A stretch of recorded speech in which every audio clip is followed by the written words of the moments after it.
Hello and welcome back to Seaside Garage and the Porsche 924. Today I'm going to bleed the brake system. I'm also going to check the alignment because things have changed. And I'm also going to undo the balls on the lower wishbones because I tightened them up at the current resting position. And I made a note for myself to remember to loosen it up when I got the car on the ground and then retighten it. So the rubber bushings are not stressed in resting position. You want them to be unstressed when it's resting and stressed when the car is flexing. So I need to do that and also do some adjustment to the engine. Let's get to work and start with the brakes. I'm gonna fill the reservoir with nice, fresh brake fluid.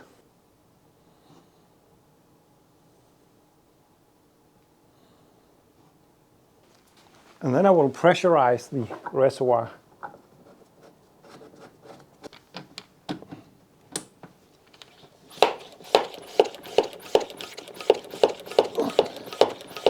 And then the bleeding starts at the right rear wheel, at least on a left-hand drive car. It's the one furthest away from the reservoir.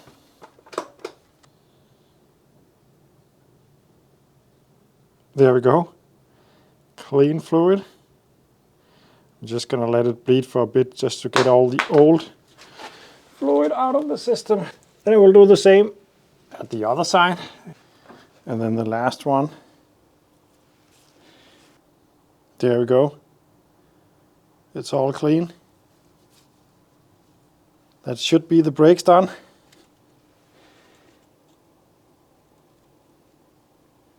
The handbrake in the rear is manually adjustable, it's not automatic. But the basic setting seems to work because the handbrake is working.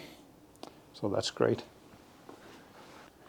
Do you remember this little horrible thing? It was welded to this cap. It's a speedometer cable. I thought that I was clever to just put a strip on to keep it from going in. But that's not enough because it spins inside of it and it's not supposed to do that. It is supposed to spin together with the brake disc and the wheel, of course, to measure the speed. So I'm just going to go ahead and weld it on just like it was before.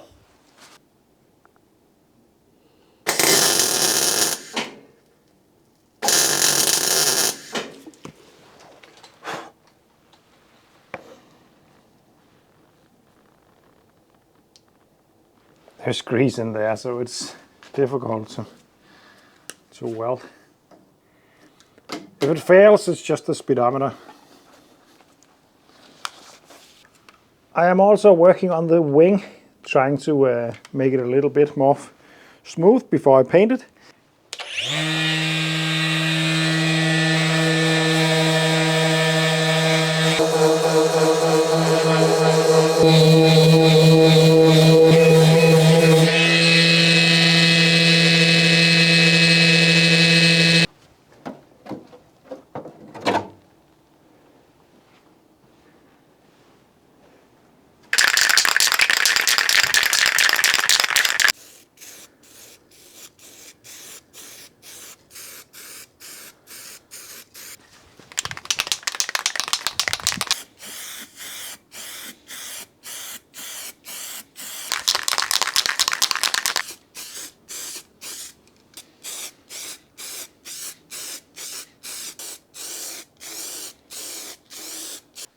Firstly, let's hope the color will polish a little bit better together once it's hardened and all that.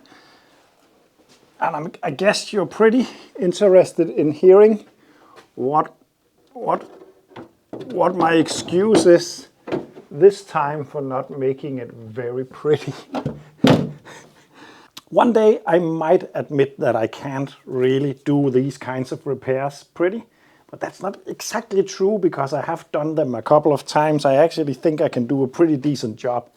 But it always ends up being a little bit hastily done. I was actually not even considering to paint it today because I wanted to go to the MOT and then I realized it wouldn't be a very good idea to drive around with bare metal. So I just wanted to throw some primer on. Then it didn't become that great and then I just painted it with the yellow stuff because I still hope to get another fender for this front wing because of the dent down here and because of the rust in the inner side of the structure. And also it needs a complete respray because the paint is flaking off in several places. So I just decided to put it together. I want this car on the road as fast as possible because I need to drive it actually. It is my daily. Well, it's going to be at least, and currently I don't have a daily. So it will just be as it is for now, and then I hopefully will find another one down the line. And if not, then I will have to respray the entire thing and fix the rust and all that. But not today.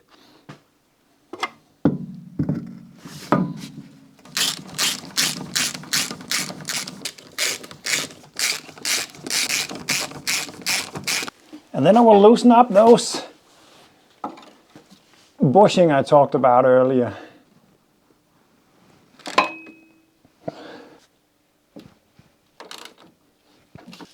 And then I'm going to lower the car down onto these, just to give me a little bit of access underneath, because it's a pretty low car, and then retighten them.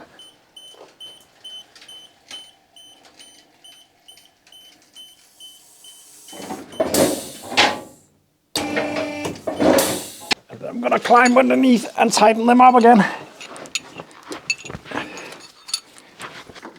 There we go. And then lift it up and torque it to spec.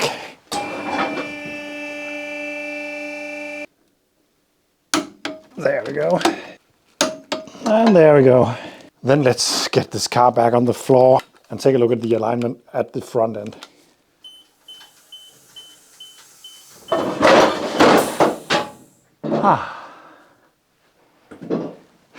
That's nice. It's just so nice to have it back on the ground. It's been up there for so long and it really wasn't meant to be that. And stuff always gets more complicated than you think. But this one took the price for sure. There was a lot of stuff that I was not expecting. But still, it really shouldn't surprise me because it's always the case on old cars. I just tend to think that it's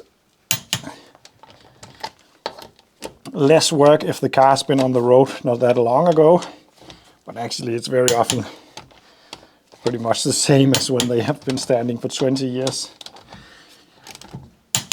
Sometimes different stuff though, of course.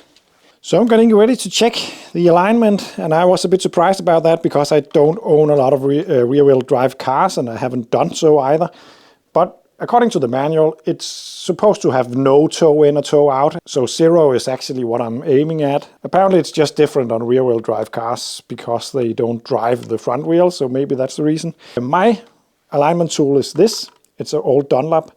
It is not measuring in degrees, it's measuring in millimeters as far as I know. It doesn't have the degree wheel on it that most of them have.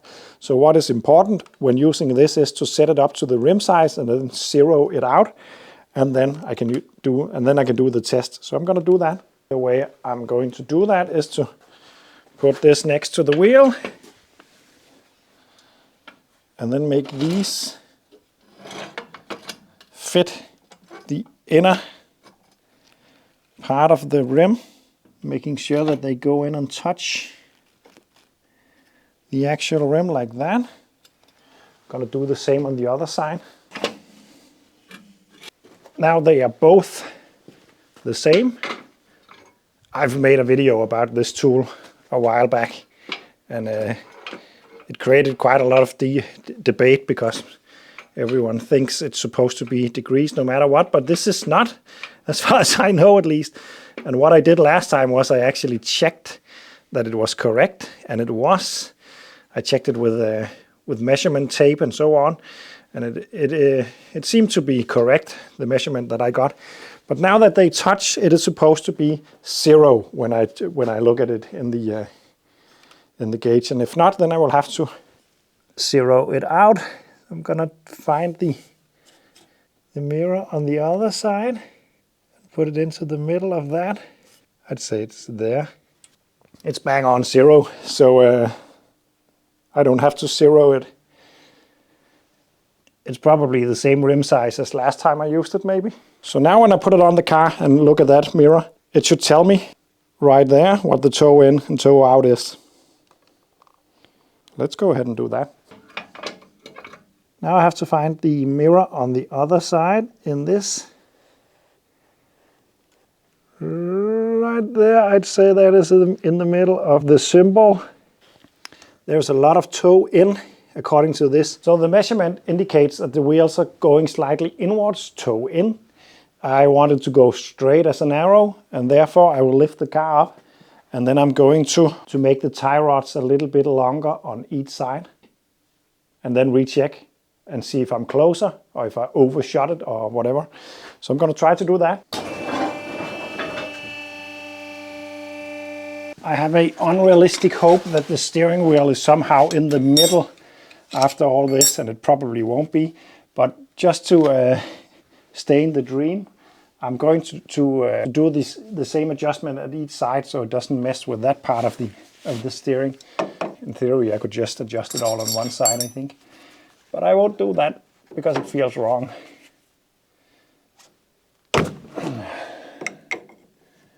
There we go, now it's loose, and I will adjust the rod. Let's just try one half turn to begin with.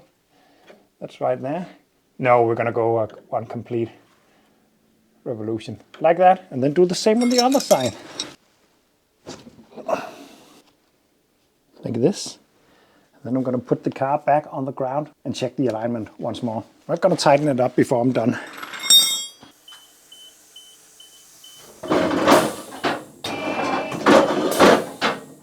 Put up this tool once more. Then let me just show you what I'm going to do. I'm going to look through that periscope, through that little hole right there, and find the mirror.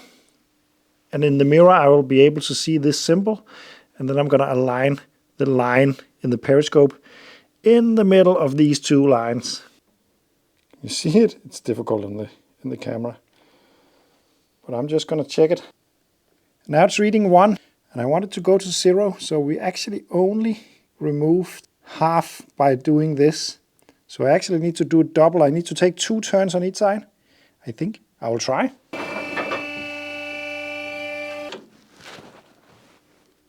There we go. There we go. Put it down again. And then recheck.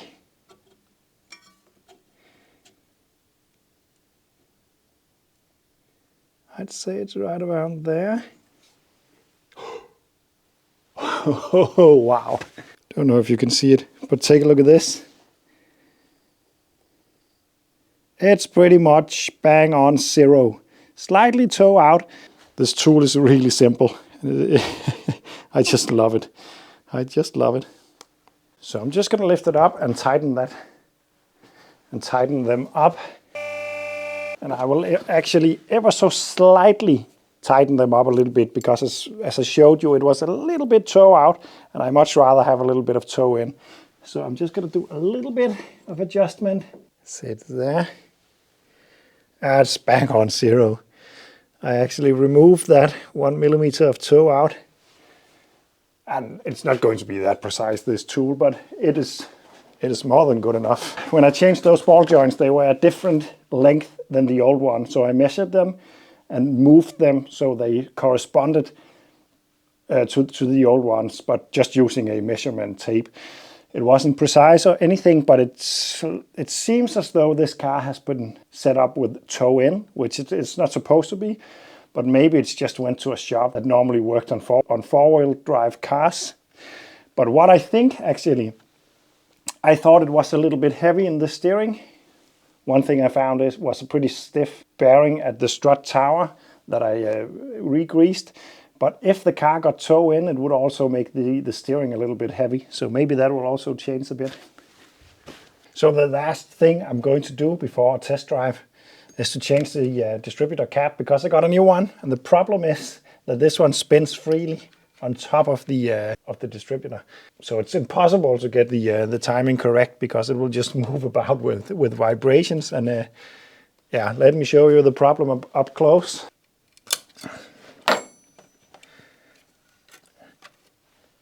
I don't know if you can see it, but there's supposed to be a tab right here that locks into right there, but it's not there.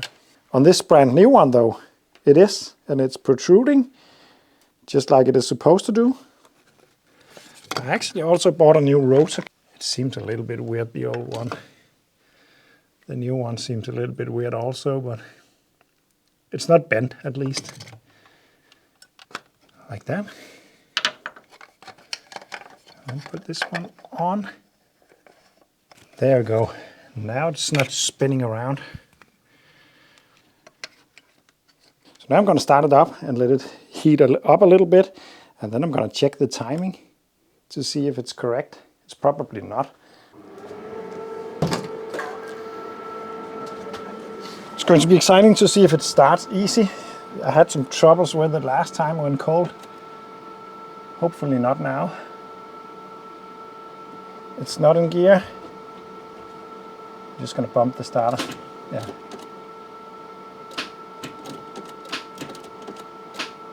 Why am I just getting a click? Can anyone answer me that? Is it the battery? Low power, maybe? 12.26, that's slightly low, but still. Should maybe just at least attempt to start. Yeah, I'm gonna try with another battery. Let's hope it starts now. What the deuce? It's almost like the engine is totally locked. So did the starter just fail? Okay, I'm gonna go ahead and give that starter a little knock. This is Skoda stuff. I like it. Let's give it another go. Okay, so before I panic and conclude that the starter motor is dead, which I really hope it isn't, I'm just gonna check the connections because there is connectors around this area that I have had apart. This one feeds the generator. Oh, why didn't I notice this when I had the engine out? Come on. There will be more videos on the Porsche before the first test drive. I'm not hugely surprised because I have noticed weird electrical stuff on this car. There is no oil light when you put the ignition on. The fuel pump primes when you put on high beam. There's just a lot of weird things. But this, I wonder if it happened just now. I doubt it because it would be smoking hot then. It would just have been a bit easier to notice this when the engine was out because this is a part of the wiring harness that came out together with the engine. Nothing I can do about it. There will be more videos on the Porsche. Thanks for watching this one. Do consider supporting me on Patreon, and doing it will mean I will continue on making a lot of videos, probably on the Porsche at the moment. Thank you for watching. See you in the next one.